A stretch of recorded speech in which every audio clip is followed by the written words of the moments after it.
For All Nerd Show is powered by our listeners. Everything we do, from our podcasts, live events, our website, are all independently funded. Please continue to support us through our Patreon page at patreon.com/forallnerds. You are now listening to Castle Black, the blackest House of Dragon podcast in all the realms.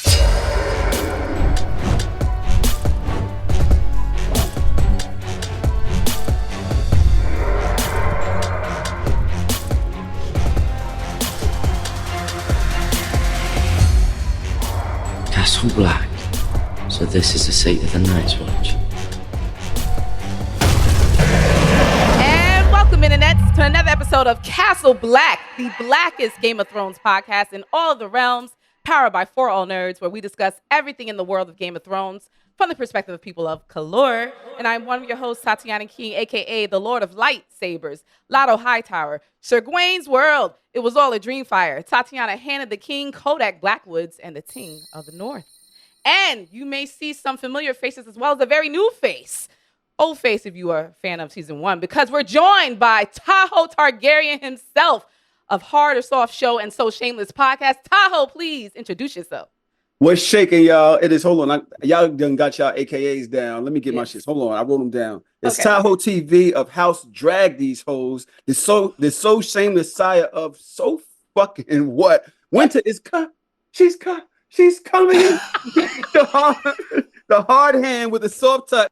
Tyrant of Twitter. Larceny of lick water. The song of gun and butter. Big Brooklyn Blackwater. Singer of I Love the Way She Do It. Do it with no hand.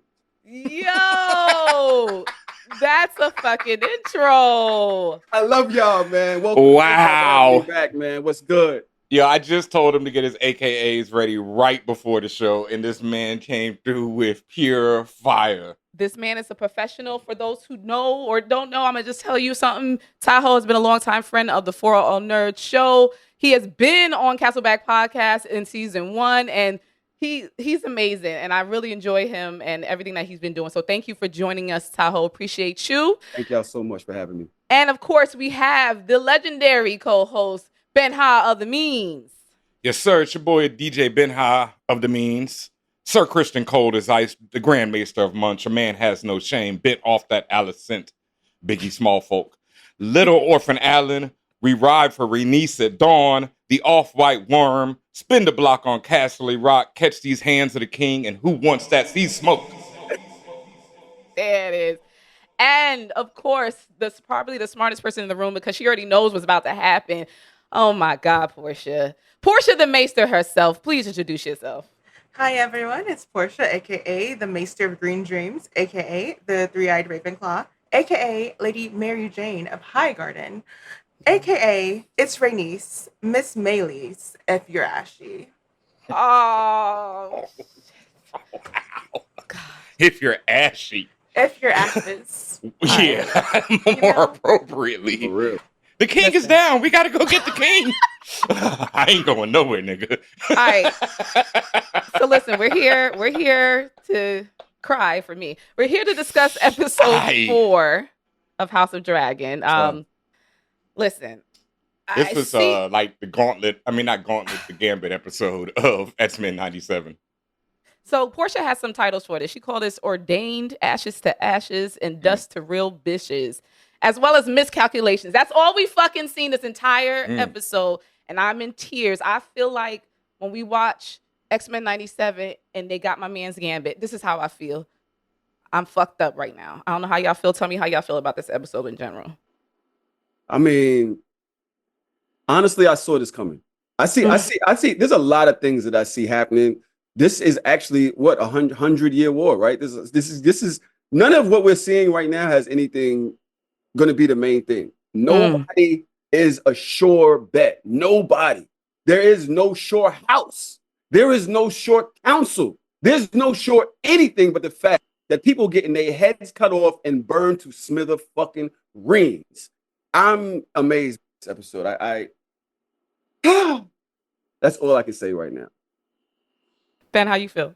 Yeah, it was easily, I think, my favorite episode of the series. I watched it 3 times before we recorded this. I thought the direction, the cinematography, the the editing, the music, the buildup of tension from, especially once Rhaenyra starts telling Jace about the song of Ice and Fire. It's like, woo, it just starts. And then the soldiers walking out on the field and the volley of arrows coming down. And then from there, it is just one of my favorite sequences of television I've seen. That fucking shot of that dragon's foot going across the field will live rent-free in my head for a long, long time. On some Jurassic Park shit, bro. Yeah, and as but a 10 fan times of scarier. dragons, you don't ask for much more. But this is also kind of what I've been talking about for a long time, is like, once it starts getting going, it's going to be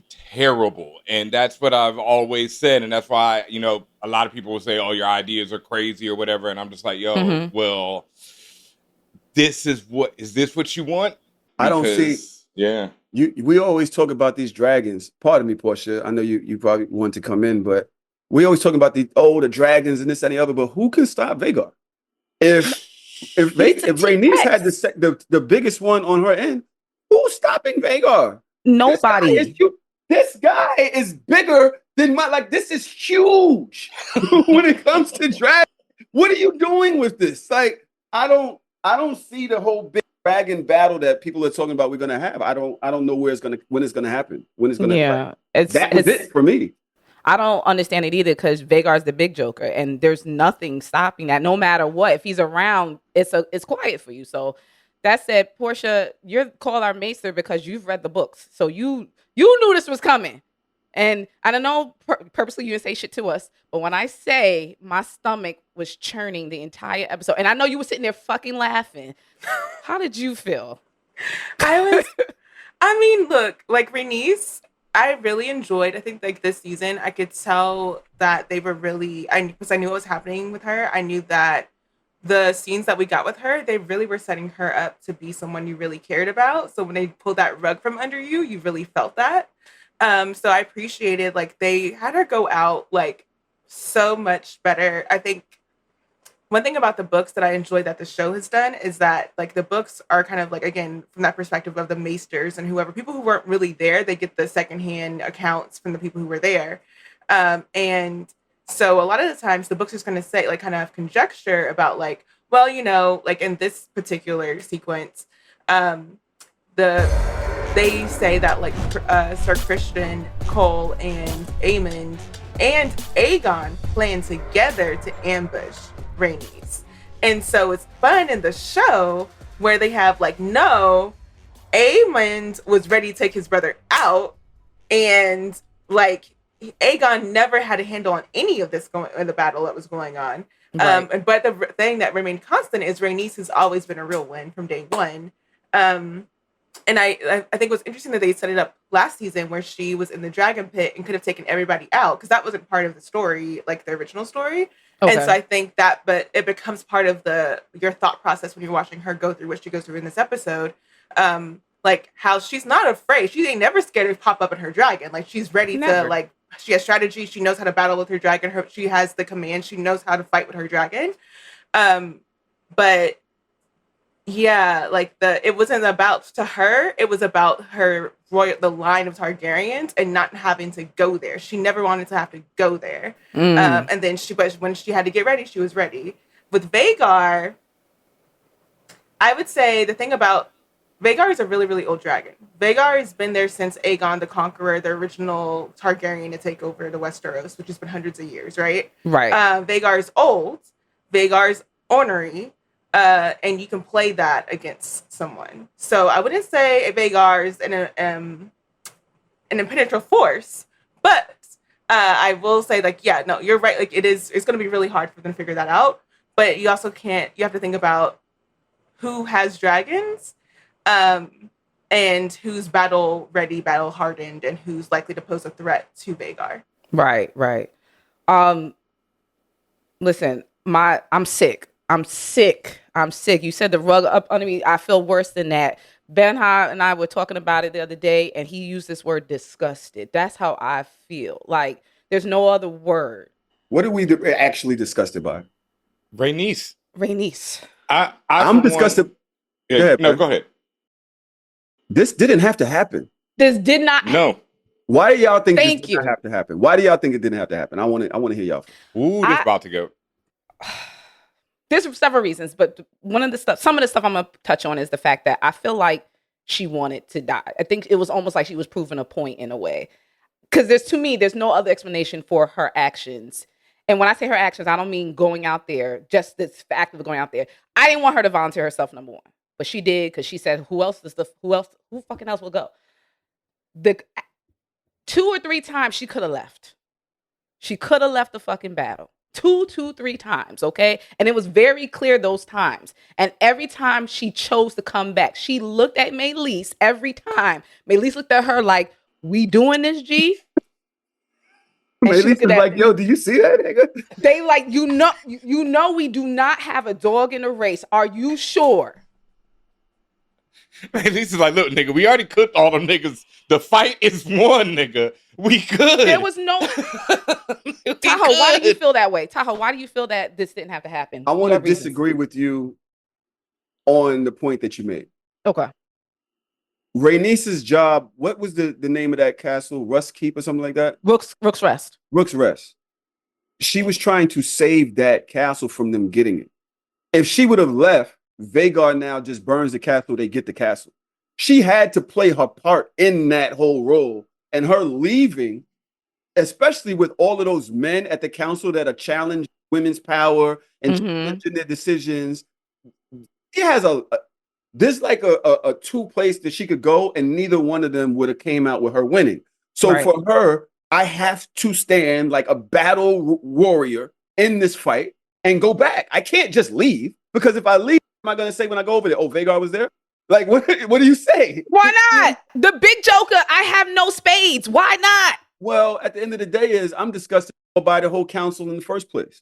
If we're looking at the episode, they say, even Rhaenyra says, why Rook's Rest or whatever shit's called? Why? There was no need for them to save that insignificant castle. Why not actually play a bigger role and actually going to war, being an aggressor? Y'all are going to save this castle, and y'all had to know, they know Dragonstone is right across from there. They know your dragons are here. They know you're going to show up with dragons. Why send them? They're not stupid. They're acting like they're at war. Why play right into their hands? Agreed. They're gonna have the big joker there. You know that. Go somewhere where you know he's not at. Agreed. And gather more field, gather more land, gather more warriors. This was a stupid play. Agree. And nobody on the council said anything. To me, y'all are sitting there battling, trying to, what are we going to do? What are we going to do? But when a stupid move is suggested, nobody says anything. And you just let Rhaenys say, okay, I'll go. Dead. Why? It makes no sense to me. That's what I'm disgusted by. It is historical I agree. for Team Black to send people to get 8. For no reason. Shut up, Ben. He had to throw that in there. But okay. I do always somewhat take a contrary opinion to a lot of the norm. But at the same time, in this episode, I pretty much agree with Tahoe, and I agree with you, Tatiana, that she could have turned around, because I watched it a couple times and I was really thinking about that. And also, I agree with you there, Tahoe, that her turning around would have proved, issues with the council. But she can turn around and be like, nigga, the king dead, nigga. Rhaegar was there and the king is dead. I'll call that a win. Yeah. You know what I mean? And explain it afterwards, because you live to fight another day. But what she said in the episode prior was, once, that blood starts boiling and the desire to burn takes over. And that's what happened to her, because like Tati said, she could have bounced, man, several times, and just fuck it. I called a win. But that's why I'm there's no glory lost. There's no honor lost. You went out there, like, to your point, Tahoe, you are a soldier and you are going to take a stand for your fam. I understand. You're going to make it happen, especially in the face of men who are disrespectful. You got to show them. Fine. You showed them. Can we go home now? Like, we don't need to do this. And that's why and I understand this is part of story, but Jesus Christ, like, who else? And no one, and that's the other part. And all of these people who are sitting in the council right now, besides, broke ass Corliss, ain't nobody else got no dragon worth nothing, and no one else has experience worth nothing besides Rhaenyra herself. Now what? Your knight is gone now, and yeah, you want to talk about Daemon? Daemon's in fucking Luigi's mansion, losing his mind. Who else do we have? We have nobody, and we now lost one of our biggest pieces on the board. Now what? Also, why didn't Corlys go with her? Corlys is not a dragon rider. Corlys not a dragon rider. He ain't got no dragon.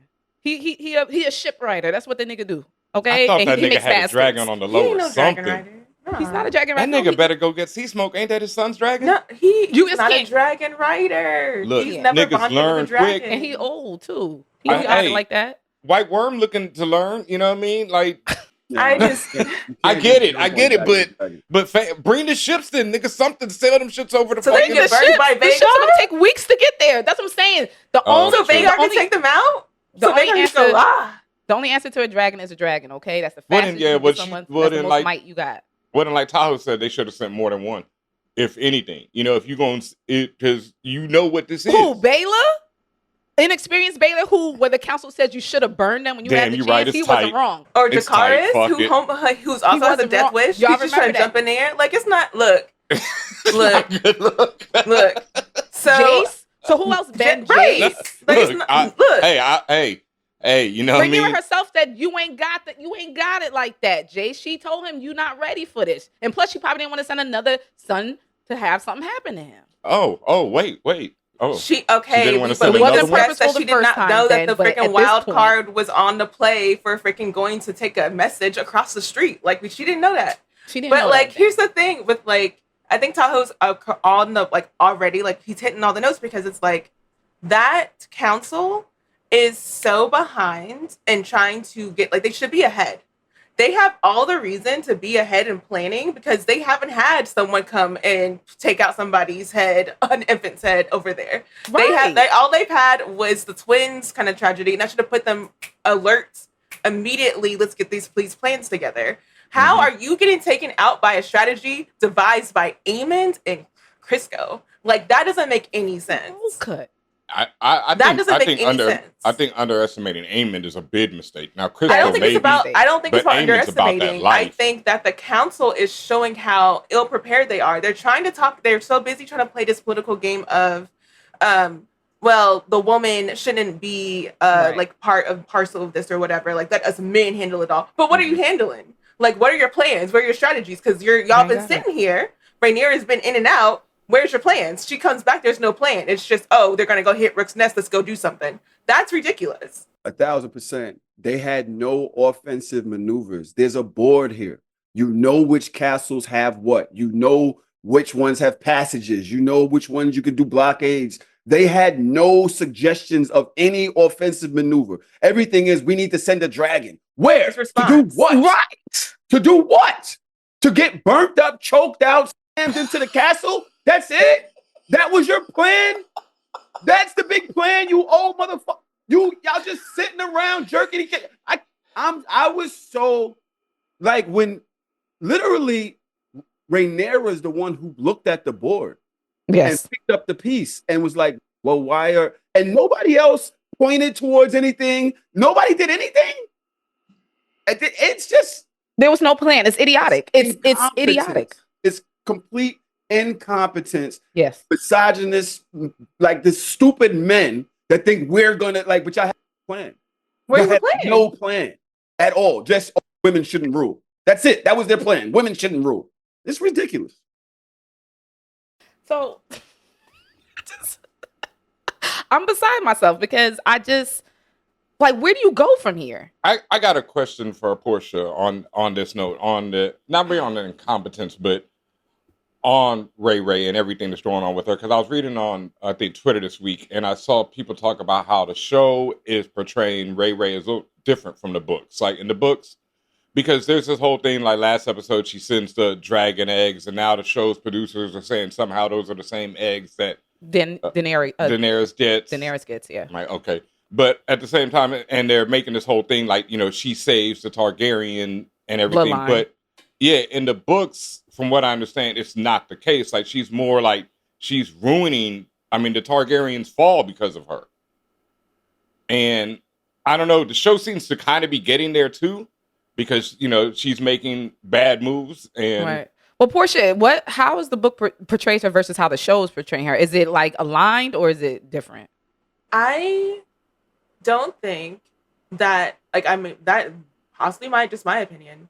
I don't think the books portray her as her being the ruin of the Targaryens. Like, I think her primary thing is that this is what we're seeing in this episode. Mm-hmm. She keeps being on the side of reactionary instead of confront.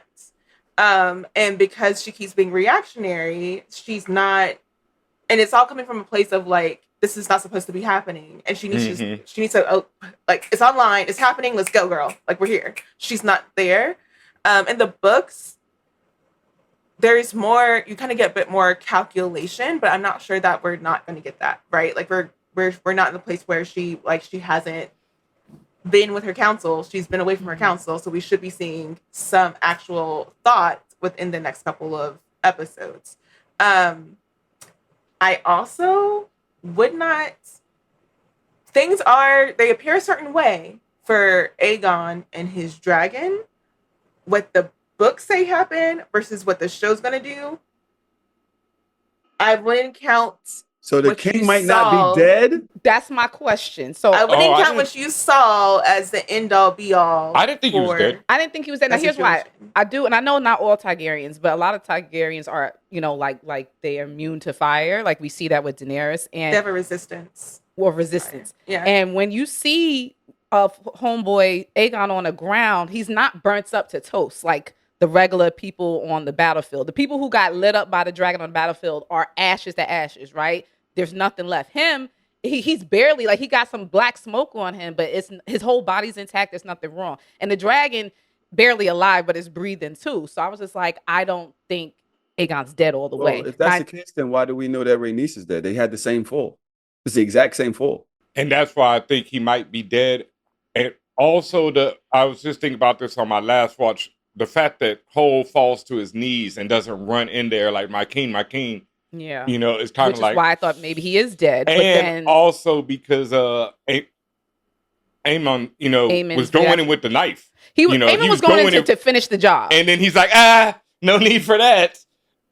Right, and that's what I thought, but it could be a red herring too. It could be both. It could be everything you said, that, Aemon was going in to finish a job, got caught by Cole, and Cole, dropping to his knees and stuff. But it also could be Cole could be in shock, like this nigga made it. Yeah.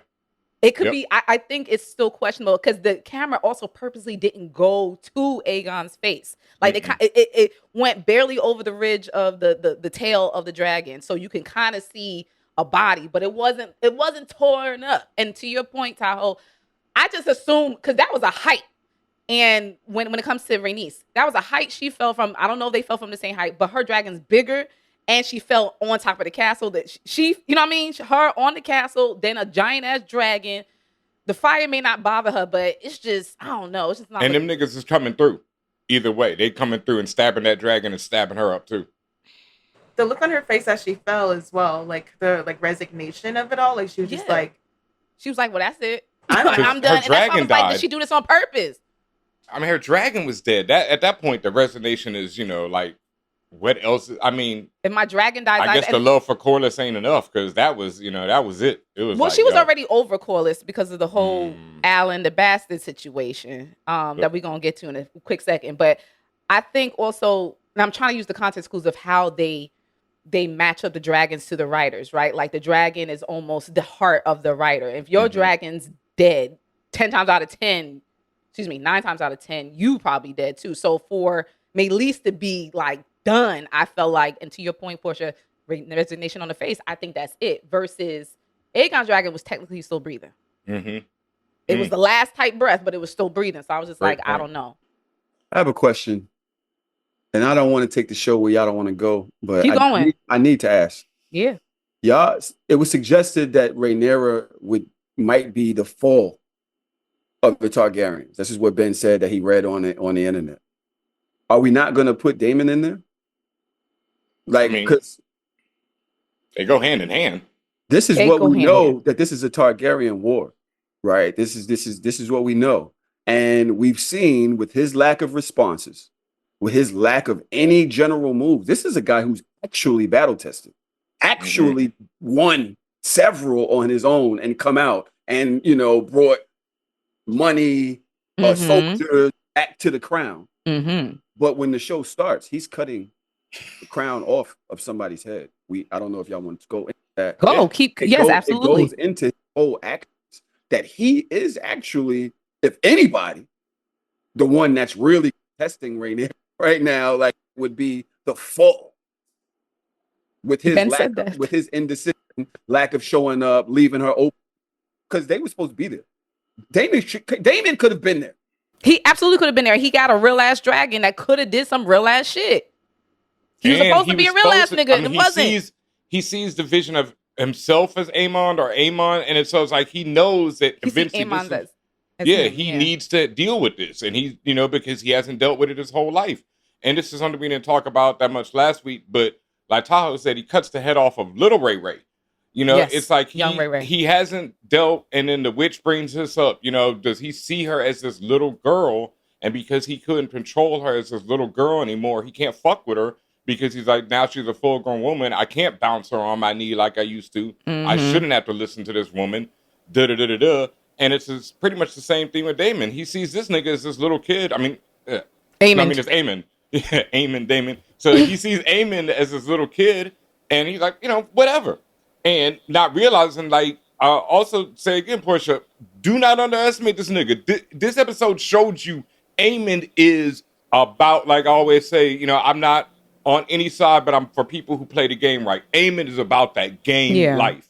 Like, the nigga studies history. The nigga knows, you know, warfare. He understands. You know, subterfuge. He understands everything about the game.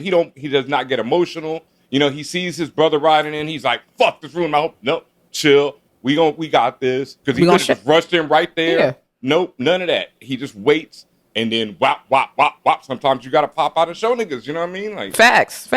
I will say this. I never underestimated Aemon when he got Vhagar in the first place. Hell no. When from day one. Went out in the night and ended up bonding with Vhagar, I was like, oh shit, this kid's gonna be a problem. From time immemorial, he's gonna be a problem. I was thinking about that nigga the other day when that nigga was like, yo, I lost an eye, but I gained a dragon. Like, you gotta end the story right there. That nigga's, you know, future school shooter. This nigga's a problem, kids. Like, watch out. He's an upgraded version of Daemon. And that's also why I think Daemon's having that vision, because he's realizing it. Like, he's you, but better. He's you if you was a real nigga. Like, if you was on your shit and showed up when we needed you to show up, this is probably, you know what I'm saying? Like, he's the one with strategy. He's the one with the plan. He's the one that's making this happen. And Aemon got his own plans as well. Like, all the people who wronged him in the past, they getting it one way or another. I have a different view of it, but I'm very interested in Portia's face. The Maester knows something. She knows so much. Porshea, do you want to go first, or do you want to hear my lunacy? I can hear what I would like to hear all the points before. You guys brought up the way this was shot. Mm-hmm. That was one of the things that you guys love about it, the direction. I want to bring up the symbolism. Yes. For me, Daemon and young Rhaenyra, that's an issue for him. It's his battle with the love he once has versus the battle with his perceived right to the throne and the betrayal in that. Correct. So cutting that head off and that crown is what we saw hit the floor. We didn't see the head hit the floor. We saw that crown. They focused on that crown hitting the floor. And then immediately after that, it said there's a raven, which he hasn't sent. Not that really matters, but he wakes up with blood on his hands. Yes. That meant something to me. It did too. It meant something to me. The next thing that we see is him seeing Aemon. So for me, these are 3 demons that he has. Before he sees Aemon, he even sees his dead wife. Right? No, he sees Aemon first. He beheads young Rhaenyra. He sees a black goat, which also has significance. Yep. And between that, he does see Aemon as Daemon. And then towards the end, he sees his dead wife, Laena.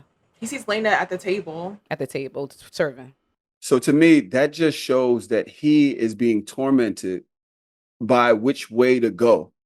what is his real drives, what are his real loves, what is his real regrets.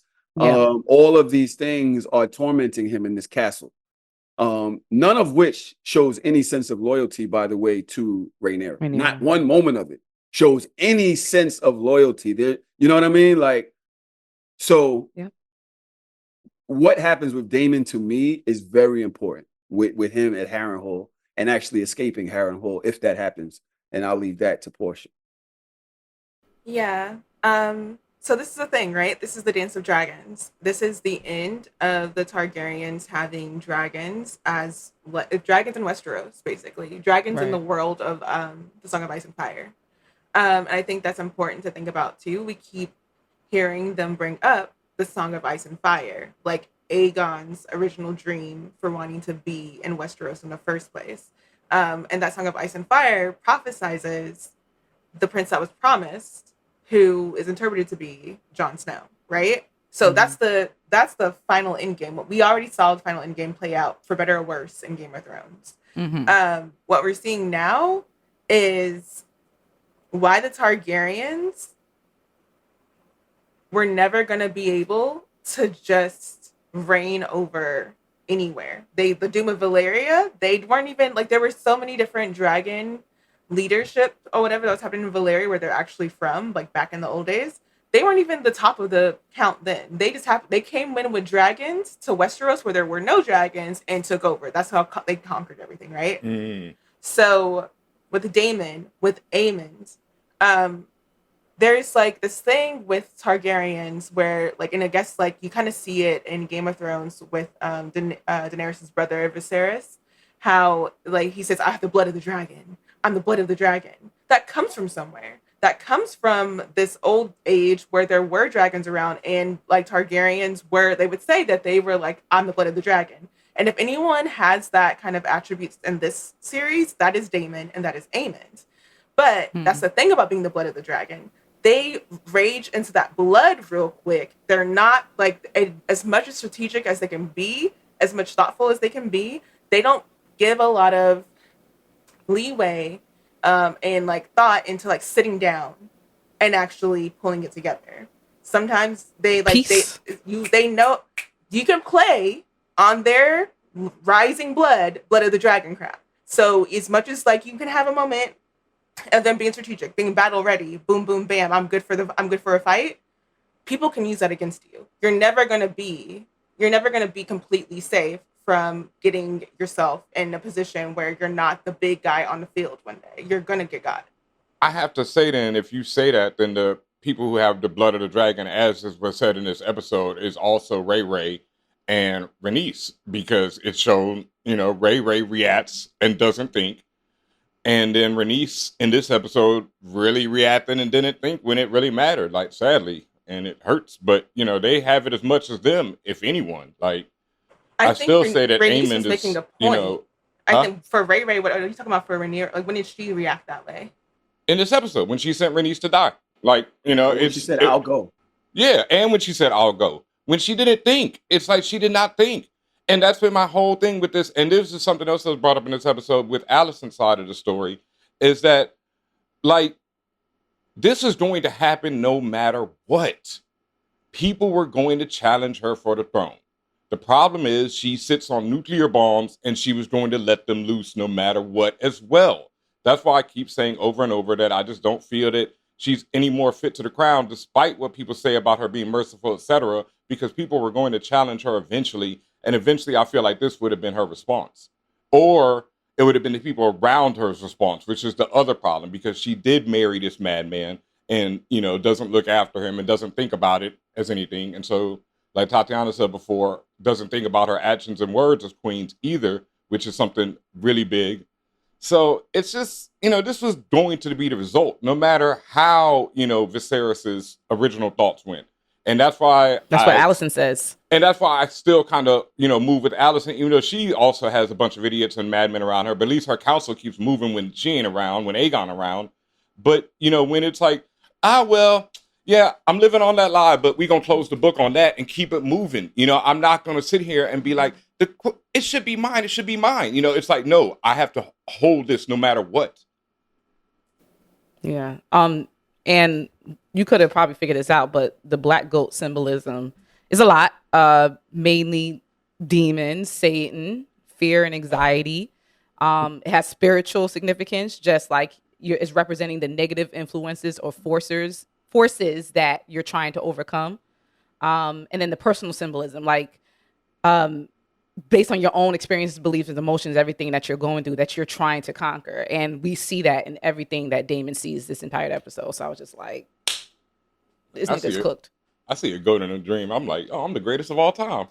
Well, this was a black goat. There was a difference. Still, same. I mean, for me. Wow.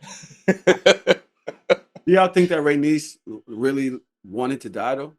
I don't know. But I feel like she knew there's no other path. Yeah, like, it's as a warrior does. As a real warrior does back then, that is your charge, to die in battle. Yeah. You know what I mean? And it just isn't a sense of strength. And she is a battle-tested warrior to run and say, hey, this happened over there. We won a little bit. No, you die in battle. That's what they do. I want to know what do y'all think her finding out about Corlys's bastard son? Right. Was there any connection with this whole thing? Well, for one, Corlys didn't want he didn't want Jace or not Baela. What's the other girl name? Rhaena. He didn't want Jace or Baela to be his heir because he thought they was too soft. And then here comes out of nowhere Alan, right? Like now all of a sudden he's shifting his focus because remember in the other episode, Rhaenys is telling him, yo, you need to figure out who your heir is going to be. You need to write your will, my guy, because you almost died in the last battle. You need to get this ready and get this purposed. And he's making all these excuses for why his blood that she knows of, he don't want them. And now here comes this bastard. So I just think that's like, it could just be another thought, like from a woman's perspective, just like, once again, the nigga's undermining me. Like, once again, you thinking I'm stupid. Like, in that way. Now, if it has any connection with the fighting and all that stuff and the decisions Rhaenys makes, I don't know. But it's like she also tells him, you need to let Alan know who he is. Yes. Because she's stringing him, he's dragging it and stringing him along, not real. Like Alan don't know. Alan wants nothing to do with none of this. Remember, Alan was trying to dip from beginning.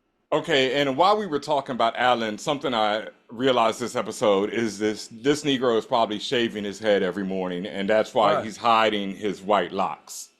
Because he might have the hair. Yeah.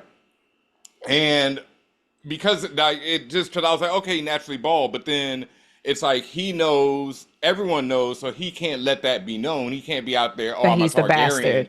Yeah. So then he does know. So that means he does know. I mean, he's a grown-ass man. His hair's growing white if it's growing at all. Like, yeah, he does know. He's going to look like Corlys. Yeah, he's going to look like Corlys. End up on Corlys's ship not knowing that's your father. That part. Like, I think he'd been known. I think most people know. Well, not most people know. I think the people who know, who need to know. I think Corlys knew. I think Rhaenys knew, rest in peace. And I think that Alan obviously knows. Okay. His brother, in quotes, I'm not sure if that's really his whole ass brother or like Alan's a bastard, so this dude might be a bastard as well, and might have different fathers, which would definitely eliminate him from being Targaryen if he does have a different father, which he probably does. So yeah, I would go with that. But we also know, different father. You're right, because Rhaenyra's sons have black hair, but they're technically of the blood. Bastards! Bastards! When Corlys came and was just like, oh, you saved me. Your favorite. Alan was like, fuck, I don't want to be a part of this. But Alan does know that that's his dad, no? I don't know. I don't know. I think so. Do you think he knows? Why? And Rhaenys had known long before this as well. Rhaenys been new. Yeah, she didn't know what he looked like or anything, but she been known that this nigga had a kid by. Yeah. Because she says it. The way she tells him, the way she approaches him, and the way she's like, you should let him know who he is. She's like, it was him who pulled you out. Like she knew of him. You know, she was like, this nigga pulled you out of the water, nigga. Like, fuck, nigga. Like, And you my know, she was fucking speaking life. to the captains. Like, and first of all, I did get weirded out at first when she touched him. I'm like, I know you like chocolate, but that's not yours. Like, But- what's going on? Yeah. right. I was like, threesome? But- This is challenges? And again, the writing was exceptional because we had a lot of those like questionable moments, and then just for it to be revealed a second later, and it was like, oh, like, you know, why would she do that? Why would she be so forward on this man? Like, she feeling him like that, only to be like, your mother was so beautiful. And when she said that, I got confused. Then until the next line, when she was just like, I know who he is, and I said, oh. But do you think that she? And again, we're gonna have to look. Yo, Portia is so Varys. This is so funny, bro. She be knowing. She is so Varys, bro. This is crazy. Because I'll just be looking at her face and she's like, but do you think that Rhaenys would approve of Alan being the heir over her children? Because remember, she has a history of being looked over. You know, her whole thing is being looked over. That's literally how she exists since the beginning. Yeah. Being looked over. So And- now will he choose a bastard son as the heir over her children? Do you think that she would approve of that? Well, I don't know, but that's also leading towards what I was saying earlier, just about how, like, once again, here's this nigga doing nigga shit. Like, And about how, from a woman's perspective, how that feels when your own, you know, partner does that shit to you, and then he's doing it again. And to all those points, I don't think that Rhaenys was ready to die. I really think it's what she said last episode, that rage to burn, that, you know, the blood of the dragon was flowing through her, and she was like, I'm gonna get this She's nigga. prepared to die as a warrior, but she wasn't sending herself off to with die. her kids still being there, you know, and everything. I don't Yeah. think, you know, Rhaenys is too much of the mother to do that. But it's just When is in she that a mother? moment. When is she a mother? I never seen her around them kids. None of the royals are around their compared kids. to anyone on the show, look, you know, never like, seen her around Rhaenys them. was a there's nurse levels to before. mothering, and nobody's a good mother on this Rhaenys show. is a mother. The best So of she the might be royal Rhaenys' mother. mothers. So the best She's of the the best royal of the mothers. worst, you know. 'Cause, it's not a lot. Yeah, it ain't a lot of mothering on. And this those are her Mothering. grandkids, so Housewife. it's like True. she's like the people tend to be better to their grandkids than their kids. Sometimes. Well, that's a goddamn shame, nigga. Goddamn true. You know that's true. No, I'm just saying for her, because that means she did no mothering. She barely there for the grandkids. So, I Portia, mean, is there well, sorry. is there a chance? I know you don't want to talk forward, but is there anything to Alan possibly being heir? I think that again, so when I was talking about like Rhaenys getting her scenes early on the season so you can get like be ready to have your rug pulled under you, I think with this, I'm wondering about how like as this episode happened, I got really excited because I was reminded about where this book, where all this comes from, Fire and Blood, it ends with all of this resolved and the new generation being at the helm of the realm, right? And a lot of the things that are happening now, of course, are going to build into that final thing, but we don't know in book form like the intricacies. We know how the things have get passed on and who gets to the Daenerys' age, but we don't know the different little things that happen in between yet because they kind of like left us off there. So I know up to where this all ends, who's gonna have the helm, who are the last ones standing, and House Valerian is still standing. It still has representation, and bastards are abound in Westeros, and they tend to be the ones people turn to when things don't go well. But then that starts its own issues later. So we're 100 years before Game of Thrones. Just 100. Just 100. It might So- be 200. Oh, okay, yeah. So it would take a long, way too many seasons to like roll right into the beginning of Game of Thrones. Yeah, I wouldn't want to do that, but I'm saying like there's Yeah. something about where this conflict ends. You have to see the ending of the conflict, right? But then you don't really want like where it leaves off in the book. You don't really want it to just sit there. Yeah, and I doubt it does as big of a hit this is. Yeah, I feel like they're gonna go at least a little further than a that. little bit further. Yeah, because like how, in your estimation, how many seasons would it take to finish the book right now? if they don't stretch it out too much. If they don't stretch it out, we could finish this season with a big chain, with a big upset, and maybe do one more season and get to the end of the book. Okay. And at 10 episodes or 8 episodes. And, like, that's another thing. But they've been doing a lot in these 8. Like, they've been putting a lot of stuff together. They have. And we're at the halfway point in episode 4. There's only 8 episodes. So what's funny to me is, like, whenever we were with only Allison with her moon tea, she said it's only been weeks since Viserys has been dead. Right. So this has only been weeks. Which is crazy. And I also, that line, I was like, well, bitch, you was jumping on the next dick in the same few weeks. So what are you talking about? But that's not. But what is weeks? You know? Like, what is weeks? I'm just saying.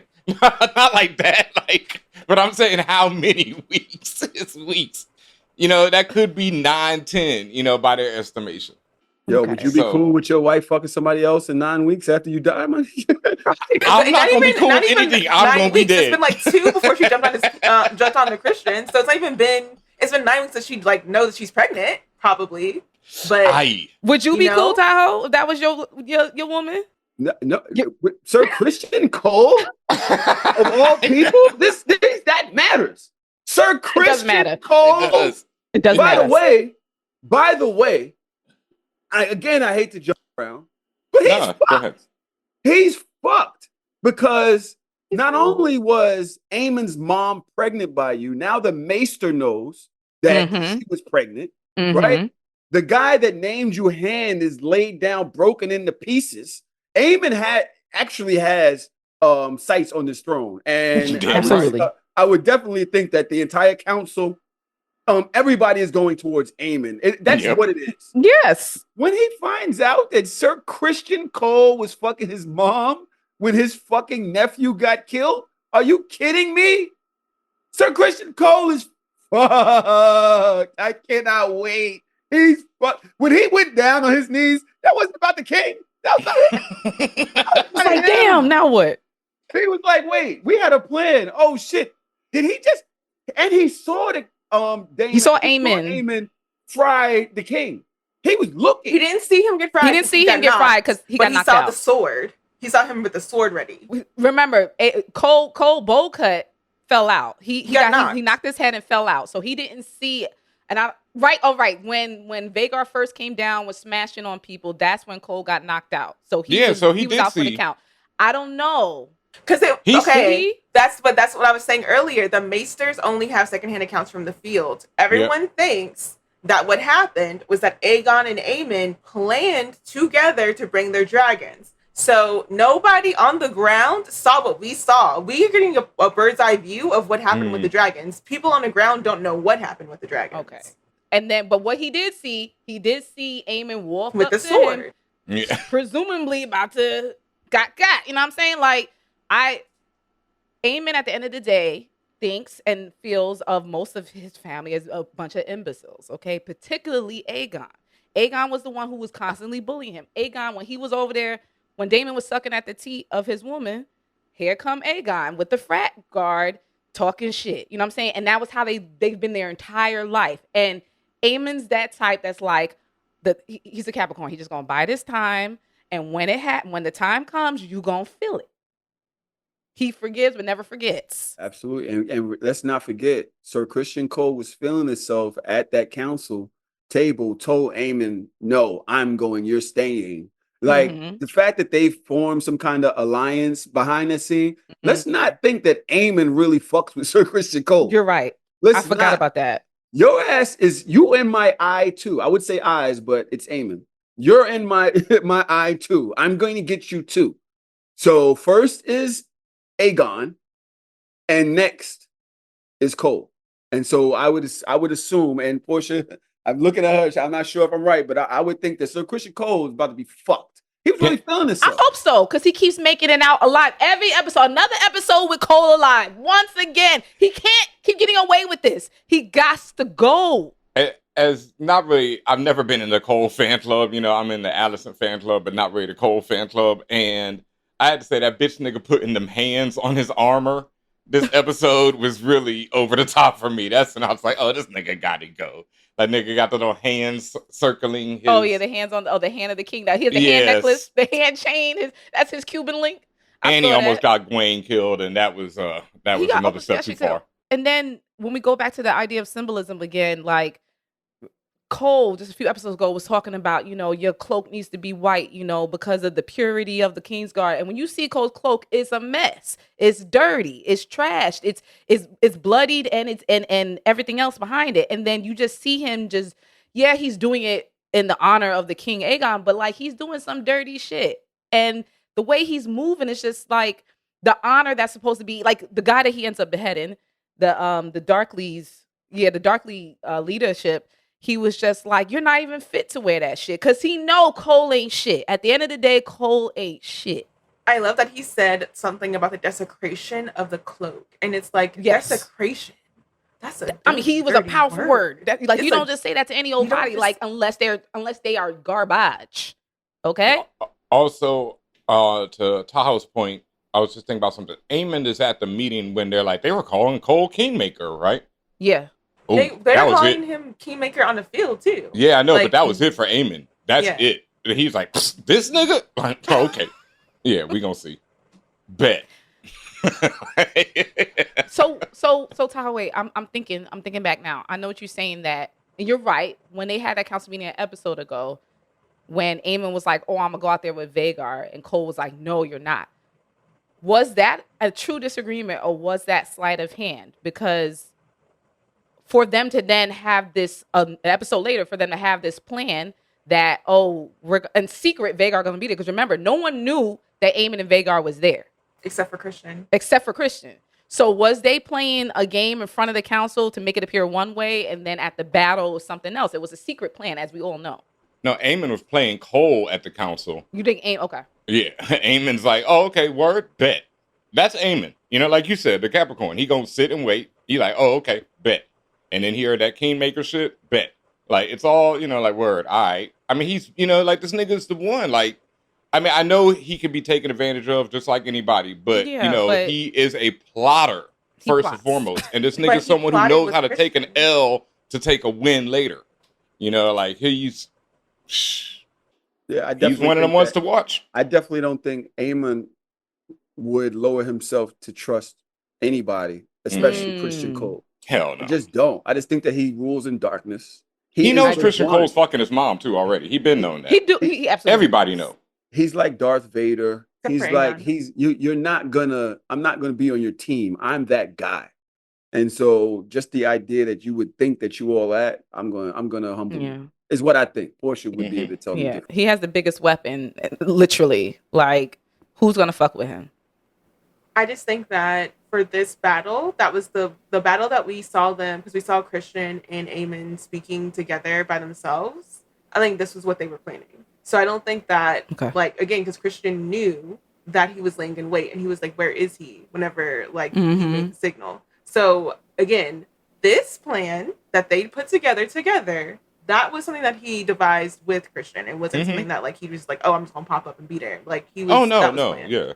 But then Aemon changed the plan halfway through when he was like, oh, I'm going to cut this nigga. Well, he changed the plan because Aegon changed the plan. Because Aegon. And Aemon, and everyone realized this in this podcast right here, Aemon wanted Aegon dead. He always was thinking about that and trying to figure out. Aegon just made it easy for him. Because this wasn't in the plan, but he said, well, if God's going to hand me this cards, I might as well play him. He said, this is my opportunity. Do you think that Aemon was goading Aegon into this? Because whenever they were in the council meetings and he kept playing I'm going with my dragon, I know what the battle plans are, I know what I'm doing. Do you think he knew he could set his brother off to actually do something stupid with his dragon? I mean, on one hand, I say yes, but then because he is that smart and he is that cunning.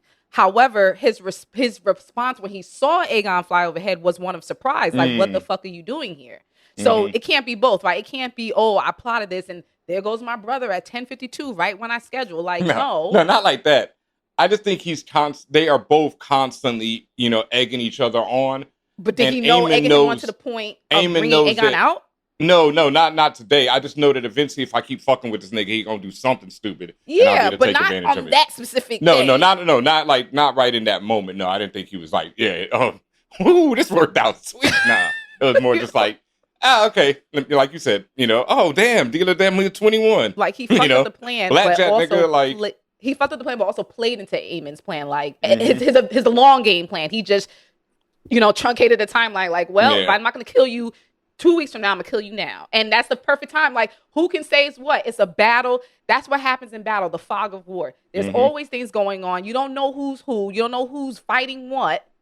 There's fire and flame. There's fucking T-Rexes everywhere. Like, what are you gonna do? Like, I seen Amen kill his brother. Did you?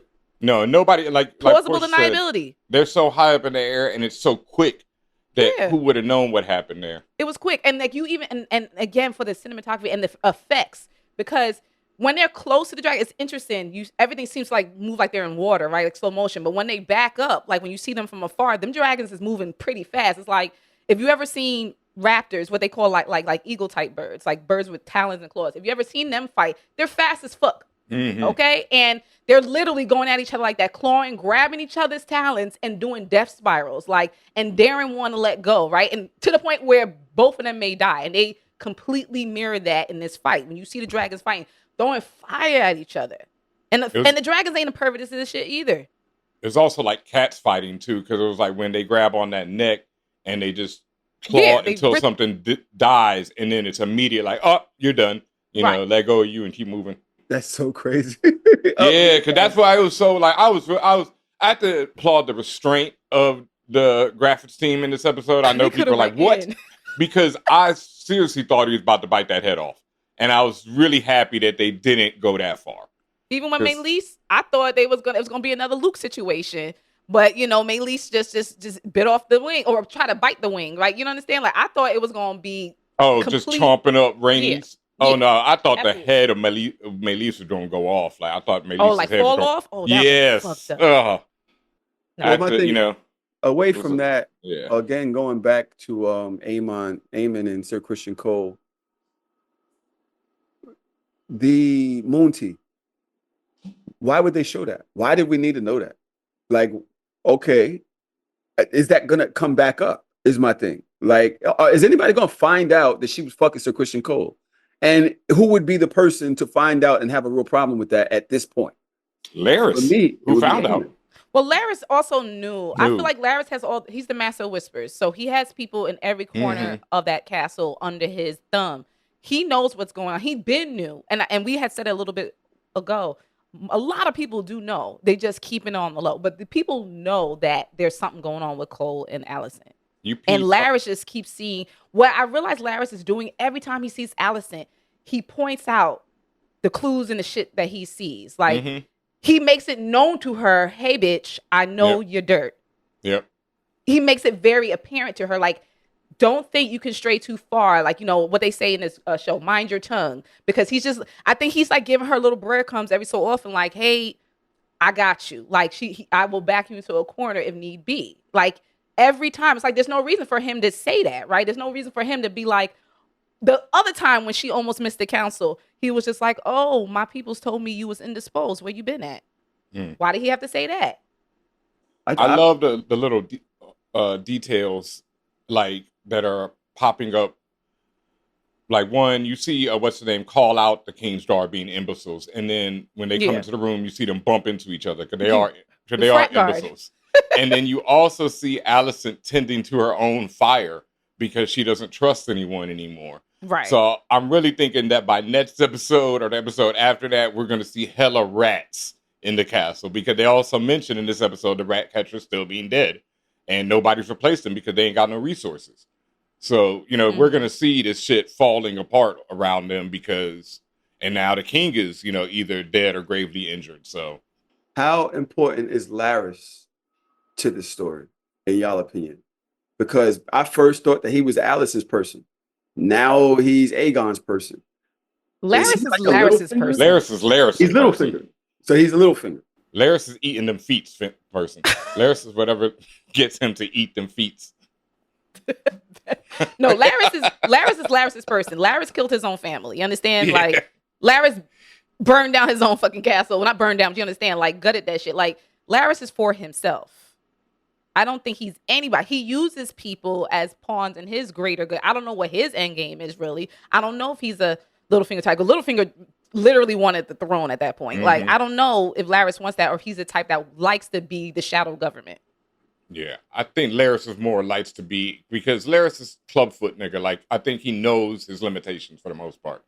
And he knows it's better to, stay around while different kings take the throne and come and go. Portia, what's Larys? What you think? Or what you know? I'm reminded, like, as this whole second part of this conversation has been reminding me about Lord Varys, his riddle that he asked about where does power lie? Yes. And the answer being power lies where we think it lies, and how much I recognize that, yeah, it's a Game of Thrones, but is the throne actually the power? Is the seat of power actually getting and taking the throne? Who actually holds power? We thought it might have been in the hand of the king. We thought it might have been Otto Hightower. That's incorrect. In a moment, for a quick moment, that was Aemon. He took the king out. That's where the power lied in that moment. For a moment, it was Rhaenys. She had the upper hands against the king for a second, right? So where does power lie is going to continue to be what is going to happen, and who's going to align, because people tend to move where they think the power is. How are people, when they see where the power is sitting or heading, going to move? And who holds the power in this moment? Is it Alicent? Is it Varys? Is it Larys? Is it Daemon? Does he have something like? Is it Alice Rivers, who is the witch there at Harrenhal? Like, who holds the power in this moment? And where are they going to take it? You mentioned Alice. Is she? Remember, we thought it was on some Sixth Sense shit that she was, but is she actually just a witch that's just been alive for hundreds of years, and is just fucking with Daemon? Like, what is she? Alice Rivers is, so her last name is Rivers, which means like she's a bastard. Like Jon Snow, he's a bastard. And so they all have like last names of whatever like region, territory they're in. Yeah. So again, Children of the Forest. That's where the magic power is, with the weirwood trees. She said, so it sounds like a setup. It sounds like a trap, because he's sitting on a bed made of the weirwood from the tree, the heartwood, right? So like, clearly. So. And he drinking drinks you're not supposed to take a drink from a stranger. Like, what is he doing? What is going on? Damon's desperate. Yes. And grasping at straws right now. And I think she definitely has, I don't know how old she is, whatever, but I definitely, like, the first time we saw her in that meeting, I don't think that was her. I think that was just Daemon seeing her or seeing things. And who knows if she was there that night when he had the dream. It's a lot of things going on with her, but I definitely think that he made a big mistake taking that drink from her. I think he's just making a lot of mistakes, but I also think that's just Daemon, like he is, like Portia said, he's definitely probably the most on this show with the blood of the dragon in him, and he's just a wild boy. And he, like I said before, he's a pit bull off the chain, and that's what happens. You leave a pit bull off the chain. You know who else? Go ahead. Somebody asked me if that girl is the three-eyed raven of this time. It could be. I would not say that.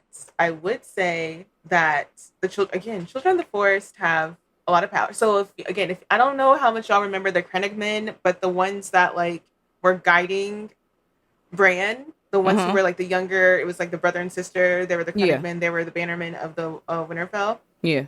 That's because in the Riverlands at this time period, they're also followers of that belief and theology. There's this one, and there's the one of the seven, which is the Sept and all of that or whatever.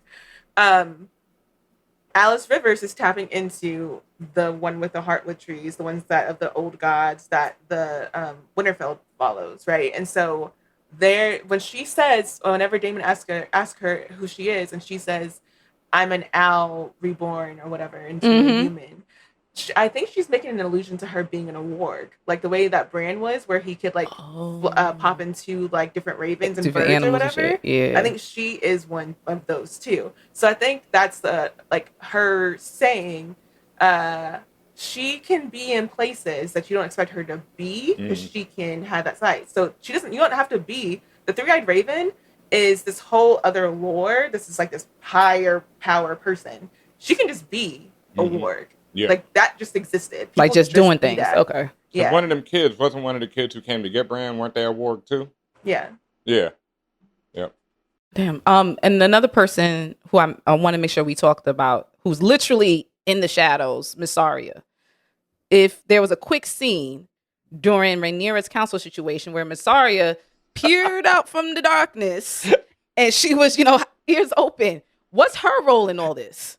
What is that? I did not understand that. She They does purposely made us see that. That was the most off. I mean, I know what it was about, but it was just such a weird, She's like, way to insert her right she there. came through like Homer through the trees, like, and to give her no lines in the whole episode was also, But they want to make it apparent that we know that she's there. Mm-hmm. That she's, like when we talk about these people in the whispers and the shadows and where the power lies and all that stuff, how is she? And as far as we know, she's another one like Larys, where Mysaria is for Mysaria. She say to Rhaenyra, maybe I could, can I be in your council? Can I be with can I help you since you let me free? But I'm also just like, is she just still dabbling in her own, keeping her own self safe? Yes. And also gaining power. Like, because we never see the answer to her being led on the council or not. So maybe she's there spying for Ray Ray, or maybe she's there spying for her own accord. We also know that she's potentially one of the people who might get this dragon. So she's always looking to amass power herself. I don't think she's going for the throne. I think she's just like more like Larys, where she knows her limitations. She just wants to make sure that she stays alive. Okay. All right. Yeah, I think so. Master of Whispers talking about Littlefinger, and Littlefinger was about himself. In the end, and we knew Littlefinger was about Catelyn Stark to an extent, and obsessed with that to an extent. So you can see the exception ball being played with his counterpart in this series, Larys, right? We saw because with the feet, with Varys, foot fetish. like he was for the realm. He wanted the realm to be safe. He wanted the realm to he saw like his well-being being honored if he was able to safeguard Westeros. Is that a mirror to her? Possibly. Is she also just in it for her own? Like, does she, again, we know she has ties to Essos. Like, she's like from Essos. She spent a good amount of her time growing. She has her scar possibly from there. Could she be playing into a longer game that's multi-continent kind of thing? We don't know. I think, like you said, I think that is a good point, that she could, because she always brings up the people too. And she was more disgusted by the burning of her house and what that did to all the people who worked there, and et cetera, and how it affects people than anything. So I think she's about the people to an extent that she can. But we'll also see what happens when she gets more power, because that's always the problem. Once you get there, then what happens? Okay. That's okay. I feel that. I'm interested in seeing where she comes in. They wouldn't have showed her for no reason. There's a reason they show her. So I'm like, what was that for? I can't wait to see it. I'm really kind of like, they still haven't shown Otto in 2 episodes, so I'm hoping I he's not thought just Otto written went out home of the rest. Yeah, to Old Town. He chilling like, well, you don't want me here, I'm out. The I same guess people so. who, Because he was over it. It's the same episode they sent off Reyna, right? So they took 2 players of the 2 pieces on the table off at the same time. We're probably going to see them soon. Because you have to you have to hear an update about their journeys, what they're up to, right? Yeah, you also haven't seen Helena. So Helena, we need to check in with Helena. There's the other son, and he has a dragon too, right? That Otto wanted to go check on. Darren, yes. So, So Otto was saying that he was going to stop by somewhere before he would see him, because it was he's staying at Old Town, so he's going to stop. Because because again, they're still trying to get people to pledge to their cause.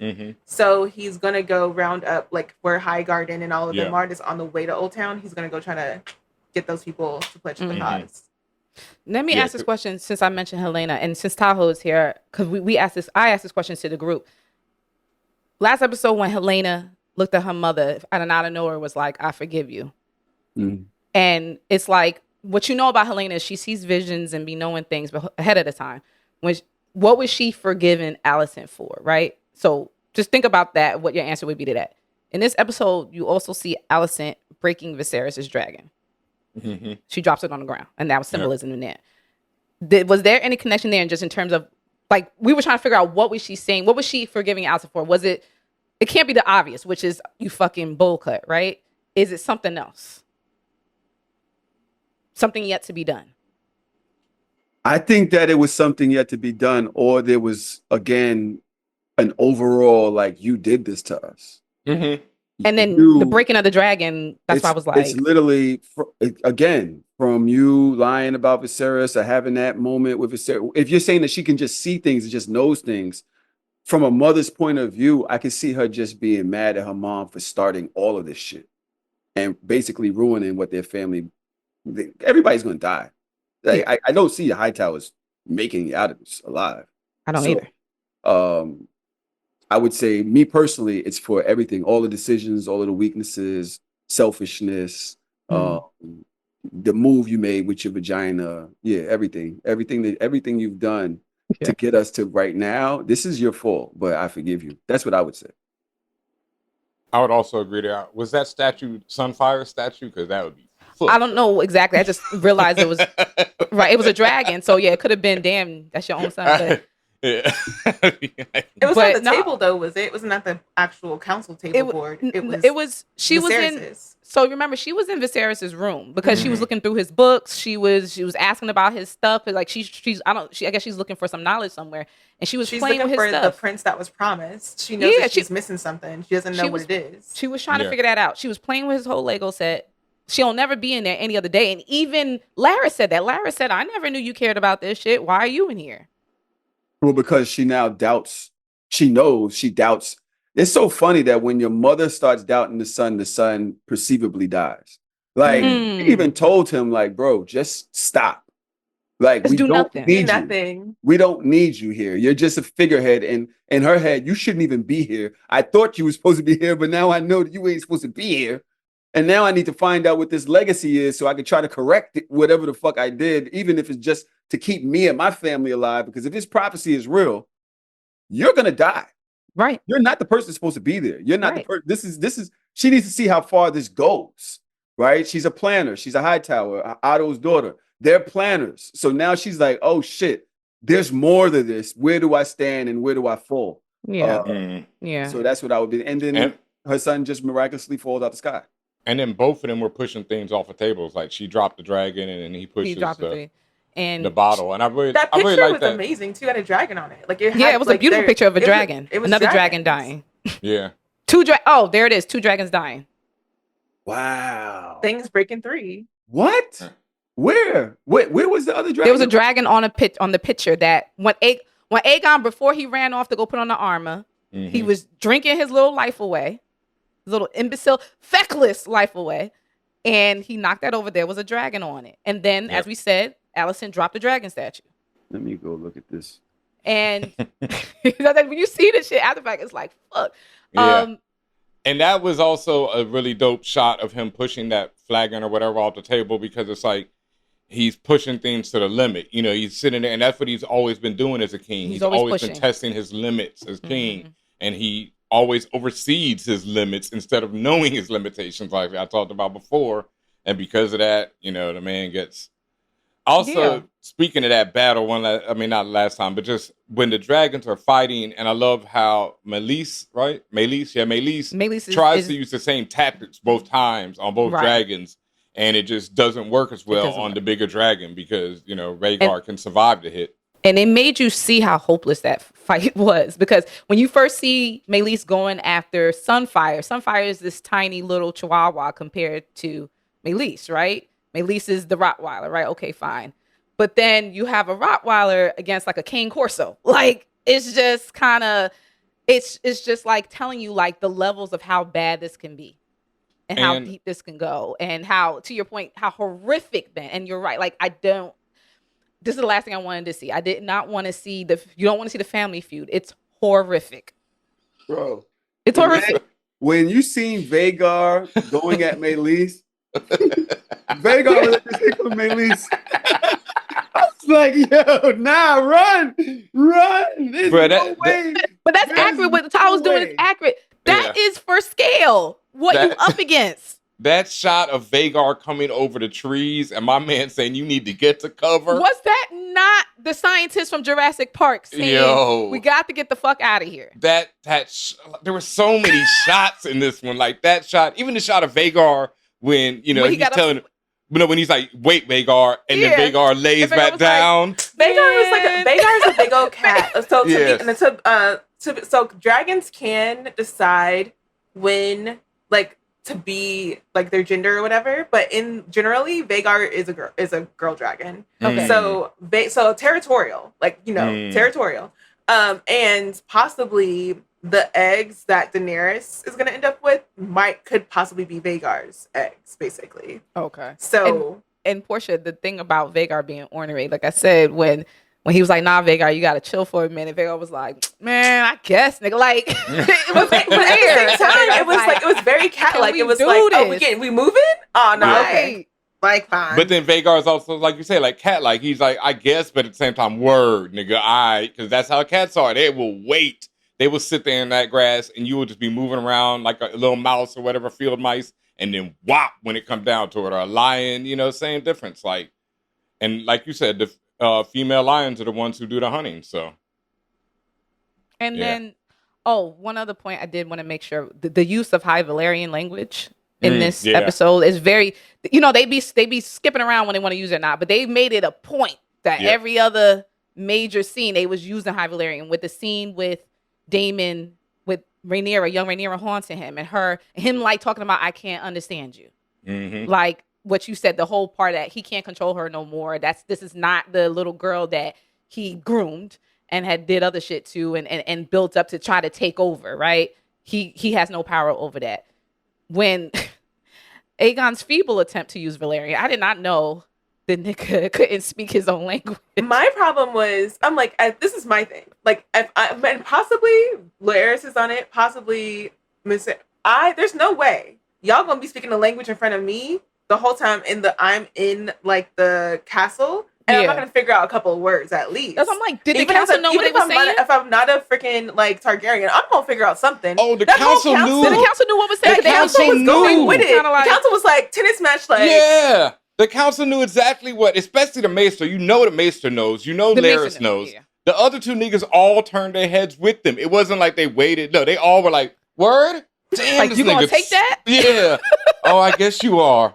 So I was like, it felt like it was like a dressing down, basically. It felt like it was like Aemon being like higher hand, like I know the language better than you, and I'm gonna talk to you in our Targaryen language and just to make it more frank. And it's like, you would think he was doing it to be, I'm gonna dress you down in a way that these people can't understand. But it's like, no, they understand me better than you do, actually.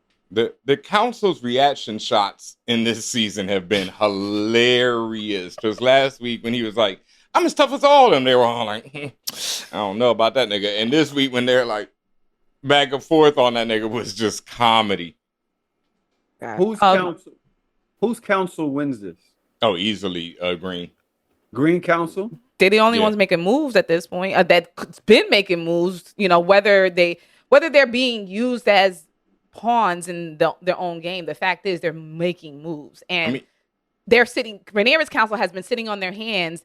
Tahoe, you said it earlier. They over there, and what did Corlys say when he stepped in the room? He was just like, y'all squabbling and grousing for power. Y'all not doing nothing worth nothing. You're sitting on your hands instead of making plans, instead of being strategic. We are reactive to everything. We're always fucking behind. That's the part that makes me mad about all this, even from Rhaenyra. I'm just like, y'all are behind. We're in war. I've been said it. I'm gonna disagree with y'all. Only because being a person that shoots video, I always pay attention to what they're showing me. Right? They're showing me something for a reason. Green, Aegon versus Aemon versus Christian Cole. That is something that is self-destructive. Absolutely. Especially when you have Alicent with all of her unsurety, like all of her not knowing what the fuck's going on. There's a lot there. Even with Otto Hightower on the other end, like there's a lot there with people fighting amongst each other, but being very strategic at it. When you're that strategic at it, everything can crumble, right? They're showing us the weakness in Black. Why? They've shown no strength. We can't just believe that they're just gonna be weak this whole time. Like I refuse to believe that they're just gonna be like this weak the entire time. So there will be strength added to Black that they're gonna build on. I totally believe in what happens after the halftime. First half, cool. Y'all caught the lead, cool. Third quarter, that's where the game is. Third quarter, right? Yes. Then you have Harrenhal. You have the strongest fighter of them all. He has no counsel. But he wants something. So I look at this as a 3-part war as of right now. Me personally, I'm looking at this as a 3-part war. Daemon is not Black. Daemon is not green. Daemon is Daemon. Daemon's Daemon. Yeah. Yep. And he's a wild card for me right now that can affect either one adversely while they all have battles in-house. Yep. Correct. So while y'all going green, I'm going to still stay with Black. And to be clear, I'm not Team Green. I was just answering the question about who has the upper hand right now. I've never been Team Green. They are definitely Team Black over here. I'm not even I've always been Team Rhaenyra. And I do believe in what you say that they're going to come back. I'm talking about as it stands right now. Yeah, it's horrible. It's horrible. Yeah. But to your point, this cannot just be the end. This just cannot be how Black goes out. And we know that because it's only episode 4. But this also cannot be it. There's got to be another way. Also, for those who are confused out there, I've never really been Team Green either. I've never been Team Lies. He's Team Alicent. He's Team Alicent. I am damn sure Team Man, did you see her this episode? He's Team Alicent. She was looking good. But no, I've always been Team Alicent and really Team Otto and really Team Rhaenys. Those are my, people who I felt were playing the game most effectively so far throughout this show. I'll also say something else. Like Tahoe said, we're both directors and writers, and we're only on the halfway point of this season, but we also don't know how many seasons we have. And because of that, and like I keep saying this because they've portrayed Ray as the protagonist of this show, the end of this season is probably going to be terrible for her team as well. And the other thing that people forget and that George R.R. Martin has said, this is a tragedy. This whole story is a tragedy.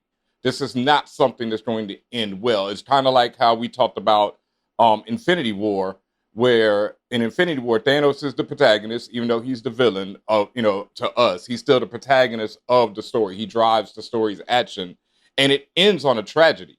It's only because we have Endgame that we have something up. But there ain't gonna be no up on this one. This is going to end badly for everyone involved. Question for Portia and for you guys. I'm sure you guys remember this.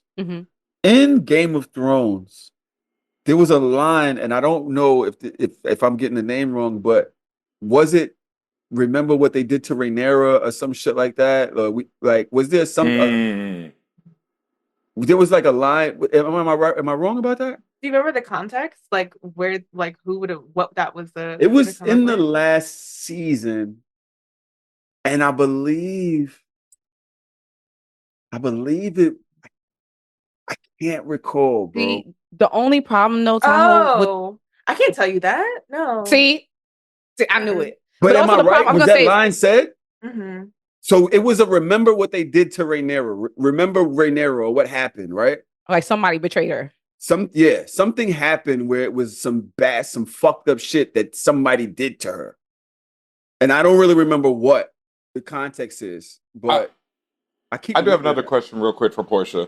The Hightowers do survive this, right? Kareem does survive. The High Towers of Old Town. That is, but consider Yep. that, again, that's her brother. Yeah. Yep. And there's other children. Mhm. Yeah. And he's the second son. Like, Otto's the second son. He's not the high tower is the who main has the tower. He's Oh, the yeah. second son. Did Allison's brother survive this fight? Because I thought it seemed like, Yes. I don't know, was that his voice when he was leading the rest of the army through the not broke down, might through have Brooks been. Rest? But he it sounded like he survived. was like He's still through the breach, around. you know? So I thought Yeah. he made it through. Now that nigga tell that nigga to go to Seven Hells, and he survived after that. Okay. And I'm just saying, like, that nigga was done with everything. Okay. Also, I want to make one quick note because I keep calling Daemon a pit bull, and pit bulls are actually wonderful dogs that you can have around your children. As are Rottweilers and Cane Corsos. This is also true. Oh, it's so scale I and only size. use those Scale and to talk about size. size. I know you only use them in size, Not but I've been for saying pit bull for a few weeks, and I want to. But I do want to say Daemon is more like a chow because fuck them dogs. Them niggas is evil terrorist dog. Chows are monsters. So, yeah. But I mean, I see your picture on a bottle of moon tea, okay? Fuck them kids' tea.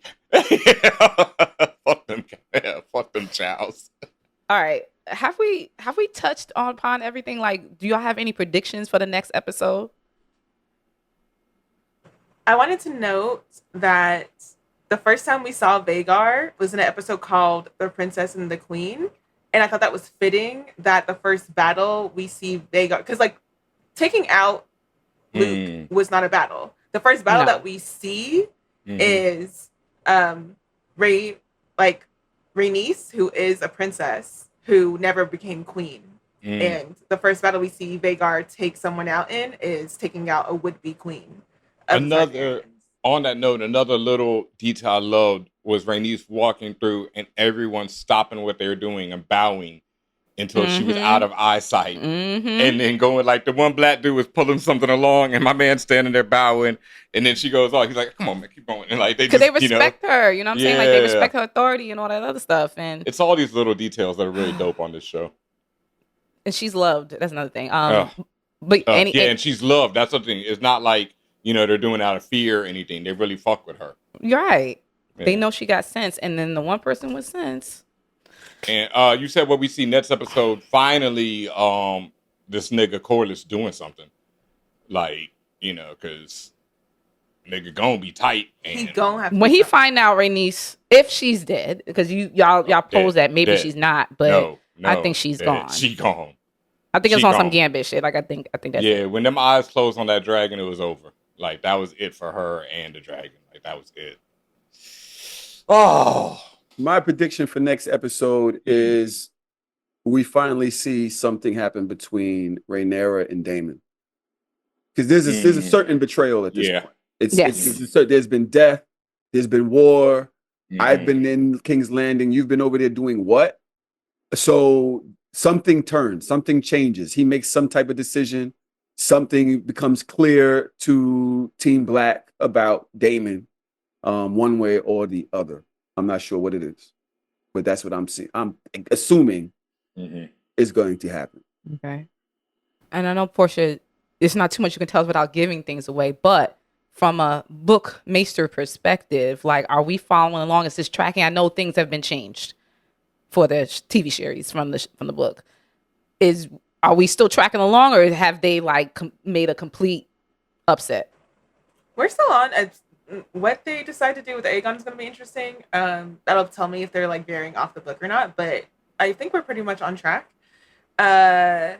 What's next? I think next episode I think is interesting because I feel like the miscalculations that have happened that we were shown here in this episode is again, we see this is this is all some of all the different things they've miscalculated along the way.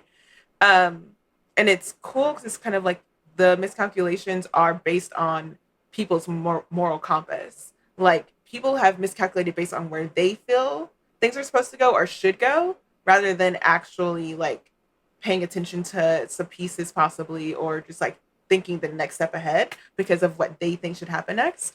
So I think we're going to see a change at least, or a clarification on people's moral compasses and how that's going to lead them for the rest of the season. Wow. That's good. Ray needs to get it together. When we say people, I hope she means Rhaenyra, for real. Yeah. I really hope that's who is the person that's willing to go to war finally. Like, yo, girl, get up out your Yeah. fucking. What is wrong with this girl? Yeah, that's because what, like, she's making me mad. She was moved. Okay, this is my issue reasonable. with saying that Rhaenys was clearly like a good strategic head for them, because she was also like, to be completely frank, Rhaenys was sitting for Targaryen. She was like, this is House Targaryen. I'm not trying to see my house fall. Right. This is the issue, though. Your house is already fallen.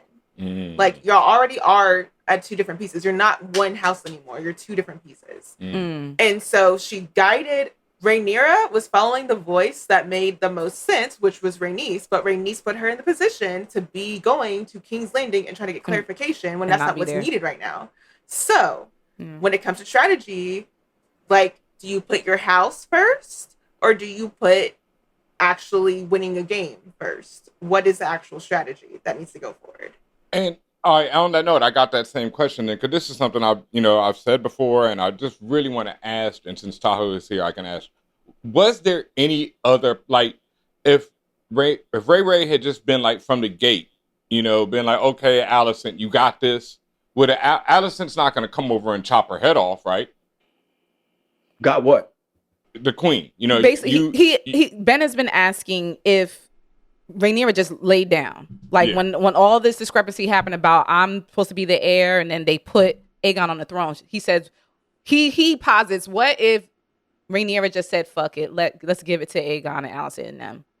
How would Alicent have responded? Would there be peace and this and that? Because it's kind of a two-part question, because this is also brought up in this episode, and this is something that I feel about Rey and her whole line, is that they have a huge Messiah complex. And because of that, they're willing to do anything because they think that they're going to save the world if their line stays in power. Now, the problem is, one, we've already seen that ain't the case. Exactly. Like, it's not really how it goes down in the end. But, okay, if we don't know that, they think that. So they really, it's like someone being told, you're going to save the world if you keep having kids. And not only that, if your kids become president, every day. I mean, every time. Are you feeling that Rhaenyra should have just laid down because at the end of the day, it's I don't think it's in her nature to, because she has a Messiah complex. I know that, but what are you saying though? That I'm just asking, what would have happened? Like, I always say, I feel like what her issue is how she reacts. Like me, I would have laid down for a while. I would have been an Aemon. I would have plotted instead of just being like, no, this is mine and everything's mine and it should be mine. And that's how I feel like she's reacting. This, it should be mine, is the problem. That's because nothing is yours and there's no should in this world. And that's what I feel like her mentality is still existing on it. It should, instead of, it will be because I'm going to make the right moves to get it. No, that's a horrible play, Ben. And I hardly ever tell you that what you think is horrible. Well, what's that? I just feel that you don't like what you said. This is, in the Game of Thrones, any contention or any contender to the king, to the throne, needs to either bow down, and give it up completely, or be eliminated. This is this is. I say the same thing. So I don't disagree there. So why should she lay down to the throne? So Rhaenyra lives as an heir. She wasn't like, this is who she's always been. Right. You understand what I'm saying? Like, regardless of whether he named it when she was 11 and then he died when she was 17 or whatever, right? She's always been the king's daughter. This is who she is, right? When the king died, half the realm didn't know what was what. They didn't. So for her to lay down would only give the Hightowers room to make it more I get official. you there. Yeah. No, I agree with you there. So Rhaenyra would have had to come to court and bend the knee, give up all claims for her, all of her children, her side. And even then, I'm not sure Aemon or Aegon would have let them alone once they got around to it. They might have killed them anyway. I agree with that. Because you have a legitimate claim to this food. Yeah. So she had to fight, right? I don't believe that. And then the fact that they have dragons. They always wanted dragons. No, all of the Hightower kids wanted dragons. Yeah. So the fact that Rhaenyra's family have the dragons and you have the dragon eggs and you have all of that, and you see that even in trading, they're like, well, give us a dragon. Right. So it's like you have too much power over there for us to say, okay, you don't want to be queen no more. We'll leave you. I doubt that. They've never let that threat sit ever. I definitely don't think Aemon would. I think Alicent would, but you're right. Aemon definitely ain't doing that. He ain't laying down shit. Who runs Alicent? Like, who runs how Alicent thinks about plans? Otto. Okay, so you think Otto was going to just let Rhaenyra live? Probably Absolutely not. Okay, so. Yeah, probably not. No. She has no choice but to fight. I do agree. Okay, I agree with all y'all on that, but I will still say that how she's conducting this war has been problematic from the beginning, especially once, whether or not she sent him to get 8 or not, once her son got 8, it was on.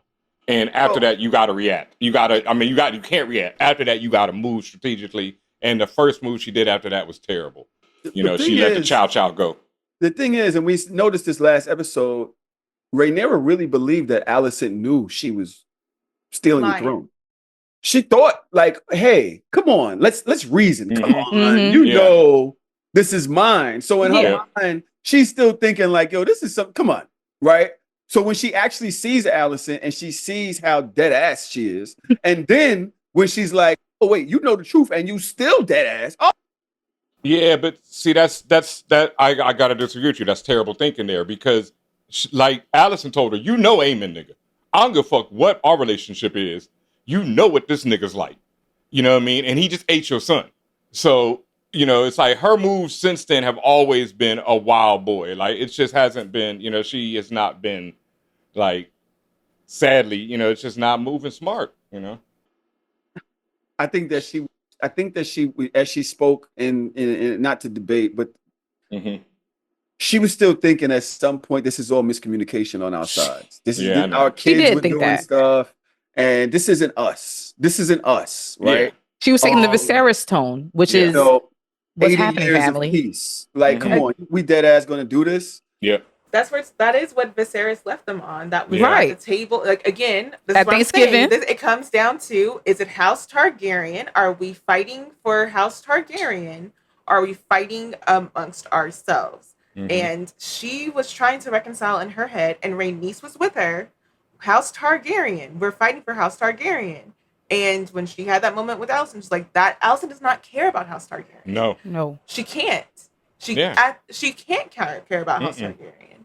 So at this point, wash your hands of the idea that we're going to fight for House Targaryen in the end of it all. This is just war. And I've seen a lot of people online really mad about that because they feel that Ray should have known, especially after the end of last season when she turns to the camera and has the rage in her face. And then, now she still wants to make peace. And like, I get it. Alicent, okay, Alicent, whatever. But you got to know, Aemon is out there. And like y'all said, even if I'd been like, okay, I bend the knee, she knows Aemon's still coming for that ass. So when you ain't bending the knee, Aemon's coming for that ass no matter what. So you're going to have to, you got to move better.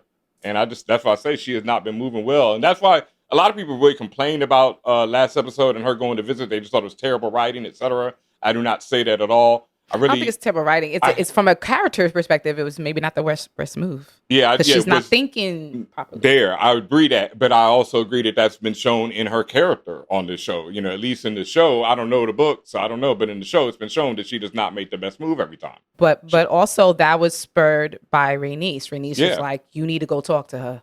Who usually makes the best move, but as in this episode, did not either. So no, everybody's human.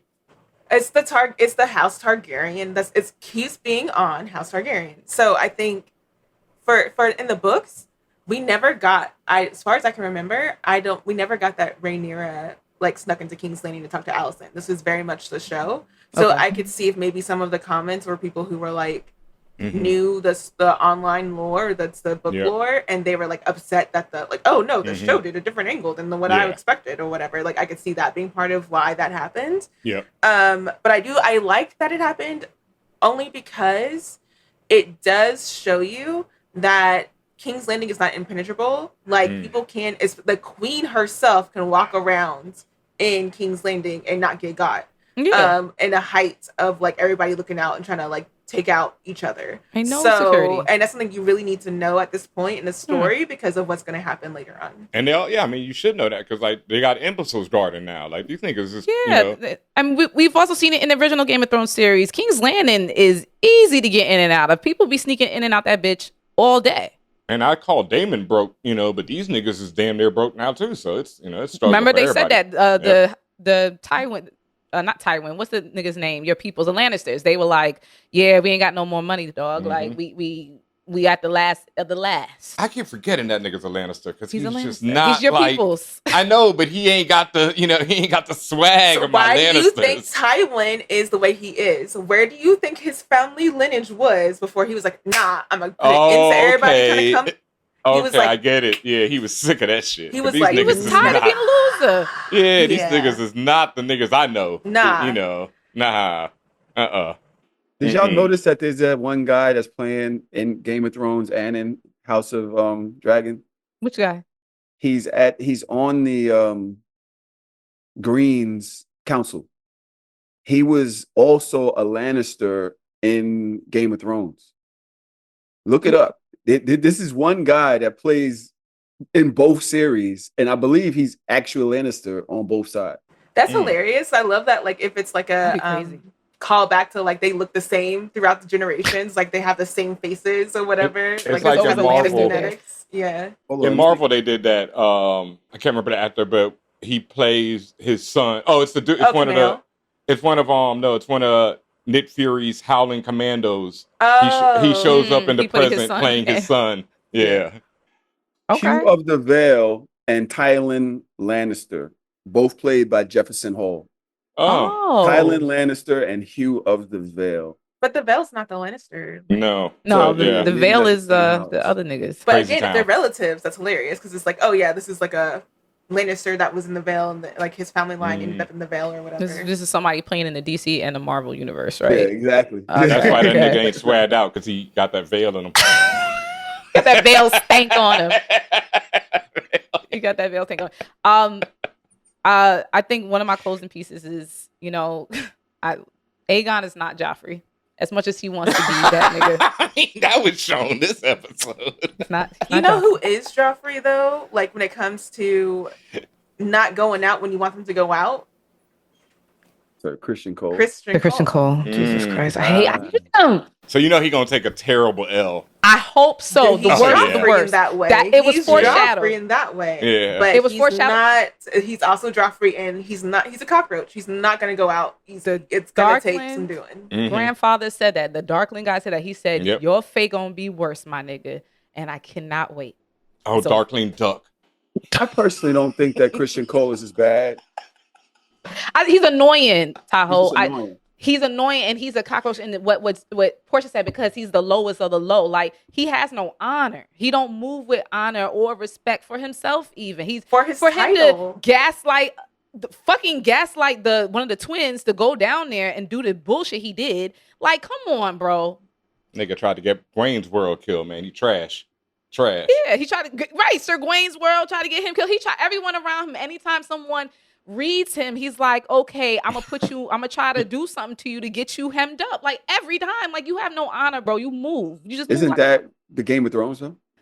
It is, but he's a sucker playing it still. That's my problem. Like he's playing, he knows the rules, but he's terrible at it. You know what I mean? And that's my problem with it. That's the other part. I need you to know the rules and know how to play. And he don't know how to play. He knows the rules, but he don't know how to play. Period. Terrible. Fuck that. Period. Are we good? Are we good now? This was episode 4 of of House of Dragon season 2. Mm-hmm. Tahoe, thank you so much. Tahoe Targaryen, we appreciate you. We appreciate your candor. We appreciate you disagreeing with us because you was putting some points out there. Points were made. Mm-hmm. Please let the people know where they can find you. Anything else you want to plug? You guys already know I am a co-host on the Hard or Soft Show. We talk about the things that men like in the bedroom, the things that men don't like, the things that make us hard versus the things that make us soft. And I'm also on the So Shameless podcast with my co-host, Miss Daja Bell. Check us out over there as we talk all things urban, all things relationships, and go viral all the time for wild, serious, crazy takes. Absolutely. And I know we're going to try to get Daja on the show too, right here on Castle Black. She loves this. Yes. BenHa of the Means, please, you got to tell people about the book. We got 3 weeks, man. It's really getting crazy for me right now. I can't lie to y'all. It's like every day I'm just bugging out. But yeah, 3 weeks away from San Diego Comic-Con, which I will be at to debut Jimi Hendrix Purple Haze, the graphic novel written by me and my brother for life, Mello Brown, and the illustrious, legendary art done by the one and only Tom motherfucking Mandrake. First graphic novel art by Tom Mandrake. Shit's popping. Jimi Hendrix Purple Haze. You can order it on Amazon. You can order it anywhere. If you are anywhere where they have a local comic book store or a local book shop, go in there and tell them you want Jimi Hendrix Purple Haze from Titan Publishing. Support your local stores. We will be doing a signing August 13th, the evening of August 13th at Anyone Comics in Brooklyn. So come on out if you're anywhere in New York. It should be a big celebration. The book drops August 14th.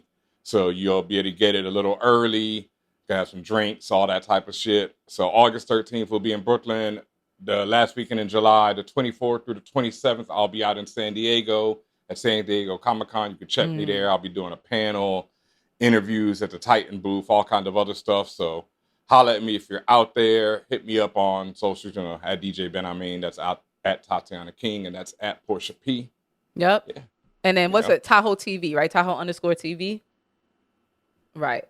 And Portia, tell the people about your witches and wizardry going on. Yeah, we have a podcast called #Wizard Team, where we talk about Black fantasy stories. We're reading through different books, a couple of chapters by chapters each episode. We're currently on Bloodmarked, book 2 of Legendborn. So if you're into seeing a Black girl running, kind of not running, into racists on a white campus, but also taking them out with their own powers with King Arthur, then come through. Sounds like it's my ministry. I'll be there. And thank you all so much. Again, this has been Castle Black. If you want to hear us, you have to subscribe. Follow us on For All Nerds, FORALLNERDS. That's how you find us and listen to us. Please make sure you go to For All Nerds TV on YouTube to watch our beautiful melanated selves, of course. And make sure you go to patreon.com/forallnerds. This is a Black-owned, Black-produced, Black everything media house. So we do everything ourselves. So appreciate you if you want to be part of the fan fam in that way. Also, make sure you go to forallnerds.com to make sure you're picking up these cool tees. We have the Gucci Mandalorians on. BenHaMeen got the special pink joint. I don't even think you could get that shit no more. But he got on the super rare one. But please make sure you go there. Again, we love you. Salutes to you. Thank you for listening. Thank you for watching. And we see you later. What's up, internets and the fan fam? This is Tatiana King for All Nerds, and I want to thank you so much for listening and watching to For All Nerds. Make sure you like and subscribe to us only on YouTube.